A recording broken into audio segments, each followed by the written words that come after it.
So good morning, friends. I want to extend a warm welcome to you today. Everyone is welcome here. This community is a safe place where we support each other in the sacred task of becoming. Our goal is increased consciousness so that we can live our greatest possible being and participate in society with love, compassion, and justice. In this congregation, we have faith in the inherent worth and dignity of all people, believe we are part of the interdependent web of existence, celebrate the transcending mystery of life, and rely on the transforming power of love. Everyone is welcome here, regardless of their politics, criminal records, religious proclivities, gender identity, who they love, or if they are unsure of any or all of the above categories. You are him, and we are glad you joined us today. During our darkest moments, still there is hope. When still there is hope. When all we can do is put one foot in front of the other, still there is hope. When we can't find the way out, still there is hope. When all we can do to help is hold someone's hand, still there is hope. We are the hope for ourselves and for one another. Always there is hope. It won't light up. Amen.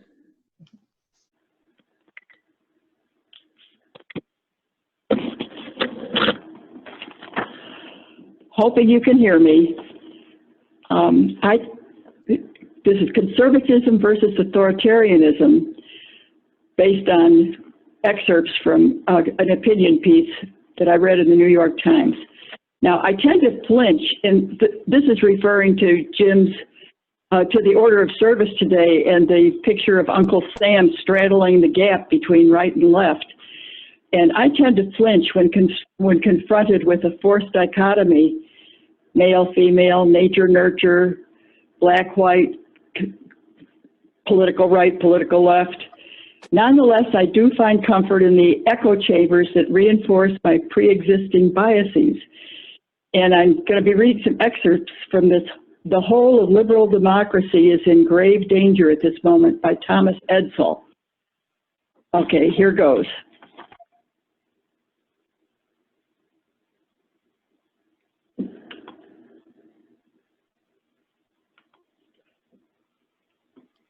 In the continuing debate over whether liberals or conservatives are more open-minded, whether those on the left or the right are more rigid in their thinking, a team of 4 Canadian psychologists studied patterns of cognitive reflection among Americans. They found that a willingness to change one's convictions in the face of new evidence was robustly associated with political liberalism, the rejection of traditional moral values, the acceptance of science, and skepticism about religion, religious, paranormal, and conspiratorial claims. Conversely, they found that an aversion to altering one's belief on the basis of evidence was more common among conservatives, and that this correlated with beliefs about topics ranging from extrasensory perception to respect for tradition, to abortion, to God. In other words, there is one more item to add to the constantly growing list of factors driving polarization in America. Those on the left and right appear to use substantially different cognitive processes to interpret events in the world around them. Now consider studies suggesting that those on the right are more susceptible to authoritarian appeals. Conservatives score higher than liberals on measures of personal needs for order and structure, cognitive closure, intolerance of ambiguity, cognitive or perceptual rigidity, and dogmatism. Liberals, they write, perform better than conservatives on objective tests of cognitive ability and intelligence, while conservatives score higher than liberals on measures of self-deception and are more likely than liberals to spread fake news, political misinformation, and conspiracy theories throughout their online social networks. In a 2018 paper, Berrien argues for the necessity of flexible thinking in a democracy. It may be, however, that the very complexity of thought and resolve proposed by Berrien would be resisted and indeed resented by many on the right. Some scholars argue that a focus on ideological conflict masks the most salient divisions in the current era: authoritarians versus non-authoritarians, Terence Steiner, the author of The Authoritarian Dynamic, emailed me, that's Edsel, the opinion column writer, emailed me on this point to say that it's really critical to help people understand the difference between conservatives and authoritarians. Conservatives are by nature opposed to change and novelty, whereas authoritarians are averse to diversity and complexity. It's a subtle but absolutely critical distinction. What we're facing, she continued, is an authoritarian revolution, not a conservative revolution. That term is inherently contradictory. For Steiner, the overriding objective of the authoritarian is always to enhance oneness and sameness, to minimize the diversity of people, beliefs, and behaviors. In a 2009 paper, Steiner wrote, "Authoritarianism is a functional disposition concerned with maximizing oneness and sameness, especially in conditions where the things that make us one and the same, common authority and shared values, appear to be under threat. In contrast, non-authoritarian conservatives, opposed to change, dedicated to upholding laws, and to the defense of legitimate political and social institutions that underpin societal stability and security, are a crucial pillar of democratic governance. In the real world," she continued, "it is the authoritarians who are the revolutionaries." Because of this authoritarian revolution here and abroad, Steiner contends that the whole of liberal democracy is in grave danger at this moment. But the fault lies with the authoritarianism on both the right and the left, and the solution is in the hands of non-authoritarians on both sides. Now, this is coming to my thoughts. I reflect back now to the McCarthy era, the Birch Society era, when we had the people on the right whose behaviors mirrored to me the same type of authoritarian problems and suppression that we saw on the left in authoritarian communist societies. It's as if there's a circle that closes as you get to either extreme, and it's difficult to differentiate between the behaviors of either. I have a whole lot more I wanted to say, but I'm stopping there. Thank you. Thank you, June. And this is my high-tech audio-visual aid, is militant agnostic. I don't know, and you don't either. The second says simply, humankind, be both. These are statements respectively about theology and ethics, but they apply equally well to our current political situation. Intractable political division is a disease. It slowly destroys our social fabric. And to heal it, we must recognize what the infection is. The infection is that conviction held by too many of us that I know what is politically true and you don't. Politics, particularly the politics of legislative democracies, is in fact the art of the possible, not the art of truth. The chief tool of legislative politics is not truth, it is compromise between competing points of view. Compromise requires all of us to set aside that conviction that we and we alone know what is politically true. But politics, as though all of you who've ever practiced it know, also requires firm beliefs on our part. Beliefs that are the passion that drive political parties, candidates, and all who engage in political campaigns. I cut my teeth on Eugene McCarthy's campaign in the '68 Democratic primaries. I've gone door to door for dozens of progressive candidates. My wife and I send money to local, state, and national races. We put up yard signs. We attend rallies and fundraisers. We staff campaign tables. We spend hours on the phone talking to reluctant voters. And many of you who have done that kind of work know that you have to believe deeply in your own values in order to do it. And you have to believe that democracy can deliver on those values. I believe that democracy can deliver a measure of peace, justice, and progress, and can do it in ways that are inclusive, equitable, and life-enhancing. Simply put, I believe in that bumper sticker, humankind, be both. It's why I campaign. But when the campaign is over, and the ballots are counted, and the halls of power are divided between the parties, we must all be willing to do the hardest work there is in politics. We and our representatives must be willing to meet with and to talk with and ultimately compromise with people of goodwill whose convictions are as strong as ours, but whose values differ greatly from our own.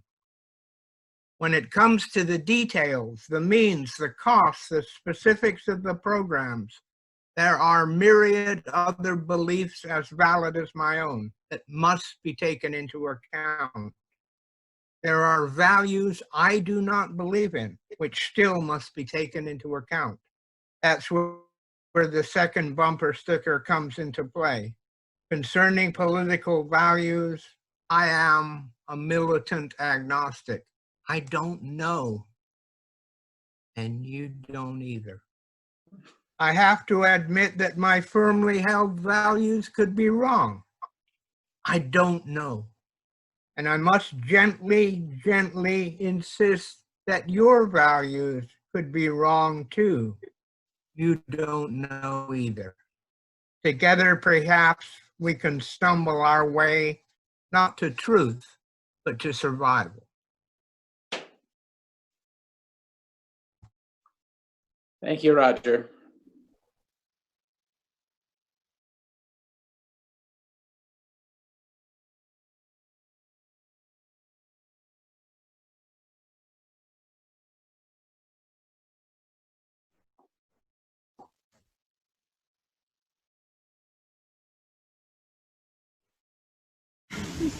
The title is OCM, and OCM is an Inuit term for hello, I'm so glad to see you, sort of a long-lost relative, you know, really glad to see you sort of thing. It's written by a Canadian artist, Susan Aglukark. The OCM part is really glad to see you, but she also talks about breaking the walls coming tumbling down, and she's really talking about the walls of prejudice and hatred and fear that sometimes grip our world. That's one of the reasons why I really like this song.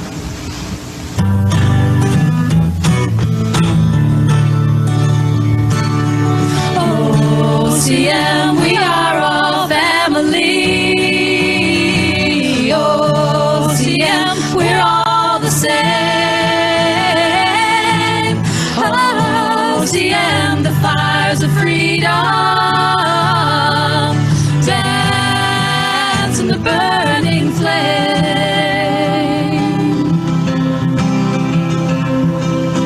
Simoziega, all people rich and poor.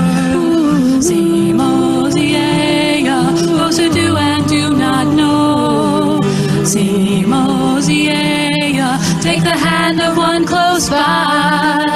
Simoziega, those who know because they try. And watch the walls come tumbling down. OCM, we are all family. OCM, we're all the same. OCM, the fires of freedom. Dance in the burning flame.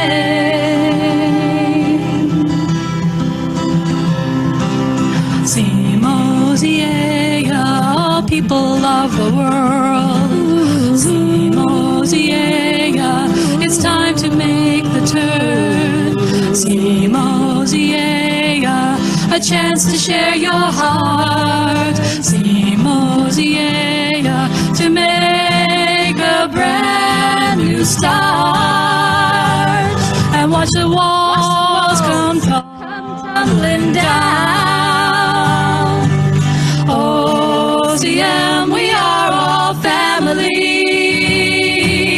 OCM, we're all the same. OCM, the fires of freedom, dance in the burning flame.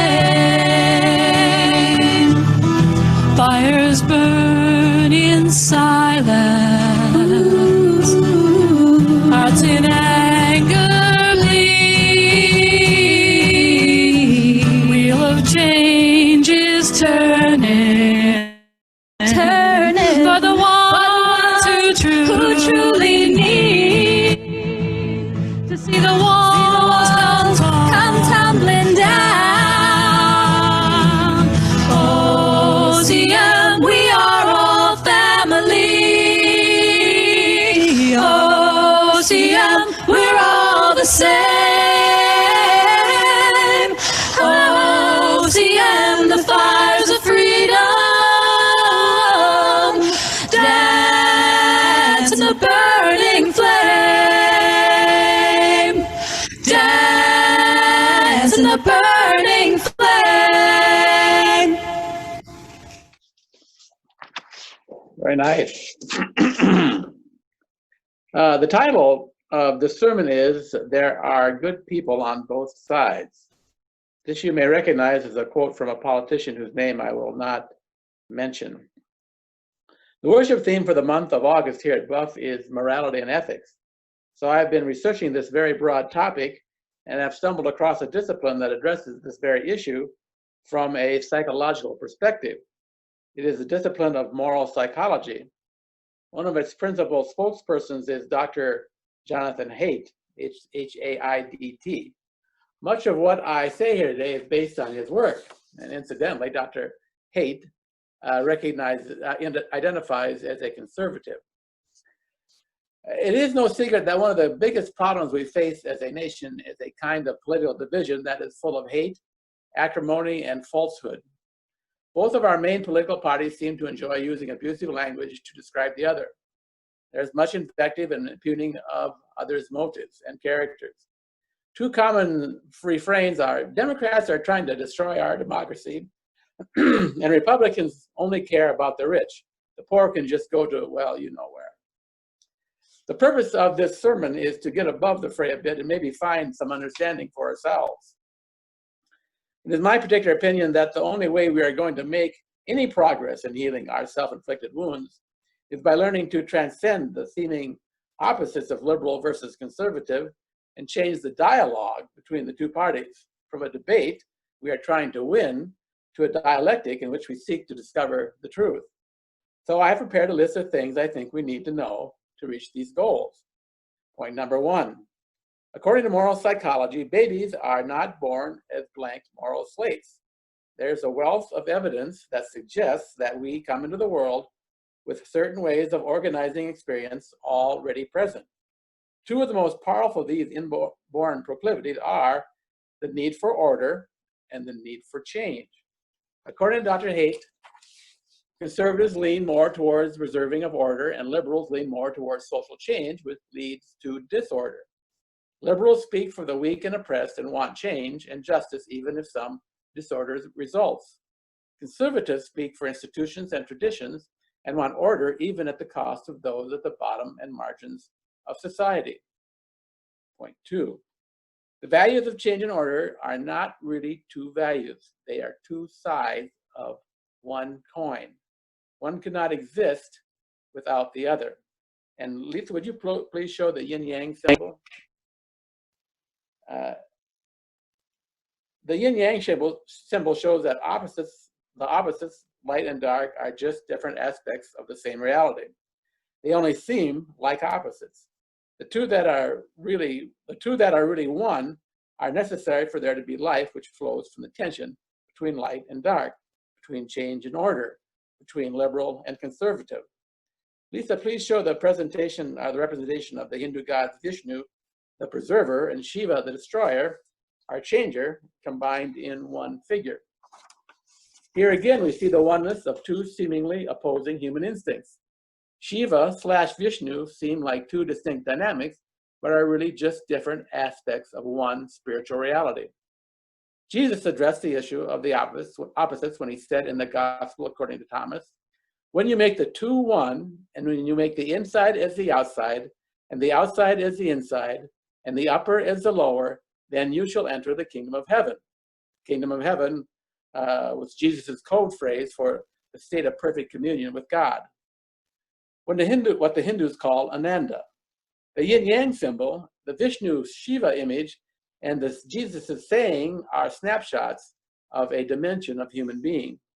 The bottom line is, change and order, our liberal and conservative, are not so much a battle with one another as they are one singular reality needed to create a vibrant, high-functioning American society where people flourish.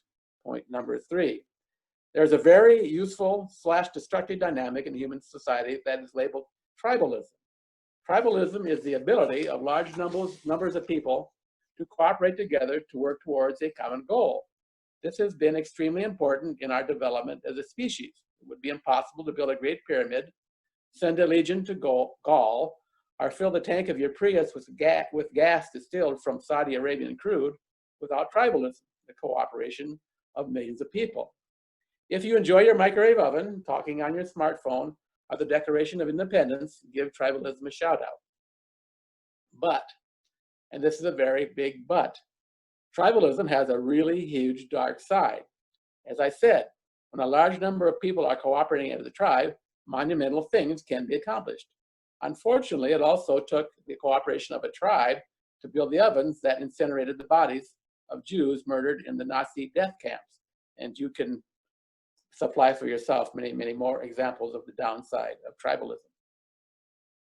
When we are on the dark side of tribalism, we often diminish and dehumanize our opponents. The only good Indian is the dead Indian. America is the great Satan, and there are many, many, many more. Point number 3, do not dehumanize your opponent. Don't dehumanize people and politicians with whom you disagree, not even in your head. It is okay and healthy to disagree strongly with another's opinion. One should, however, avoid saying that a particular politician is running a child molestation ring out of their garage, was born in Latvia, or is a spouse-swapping Satan worshiper, unless such allegations are proved to be true. Demonization is a form of judgment, which is, as we all well know, a spiritual poison. And point number 4, be compassionate. The Dalai Lama said, if you want others to be happy, practice compassion. If you want to be happy yourself, practice compassion. Here's the deal. It's really hard to be a human being. Bearing consciousness is so extremely difficult that I sometimes think it is a wonder that we have survived as a species at all. Liberal or conservative, we need to give each other credit for standing up under the strain. We all, from time to time, weaken. We all think too little or sometimes too much of ourselves. We all are occasionally pathetic and needy, and we all sell ourselves out sometimes very, very cheaply. So cut some slack. Compassion for those who oppose us is both the moral and the ethical thing to do. Following is a conversation I had with a friend last June 21st. In it, I do a pretty good job of keeping to the points above. I try to make the conversation a dialectic and not a debate. I keep in mind that liberal and conservative are two heads of the same coin. I do not demonize, and I practice compassionate understanding. This conversation went very well. This is not always the case with all of my conversations dealing with liberal/conservative politics. I have a college friend, Colin, who is a rancher in western North Dakota, or what some refer to as South Canada. The soil is so sandy and the rainfall falls so sparse in his area that the only things that grow are grass, jackrabbits, pronghorn antelope, and several hundred head of his cattle. Colin and I have made a habit of phoning each other on the solstices and equinoxes. We talk about 4 times a year, and that is how I know that the last time I spoke with him was on June 21st. I have been to his ranch. Colin and his wife live 5.5 miles from the nearest paved road. They drive 60 miles just to buy groceries. The only place he sees minorities or poor people is on the television. He is very long on self-reliance, as he must be to live where he does. We have strong political differences. I identify to him as having some conservative values and some liberal values. This is true. I, for instance, hold the conservative value that societal order must be maintained to provide a stable platform for the development of a strong economy and meaningful participation in a global community. I also hold the liberal value that society must evolve to meet the needs of its citizens. It must change. Last month, around the summer solstice, Cole and I were chatting about the pandemic and how really hard it must be for working people. He told me he felt bad for them, but that he really did not like the extra $600 a week that unemployed people were getting. He felt it was, in his words, just crazy. People must live by their work. Our moral rot will set in, which would be very, very detrimental to individuals and to American society.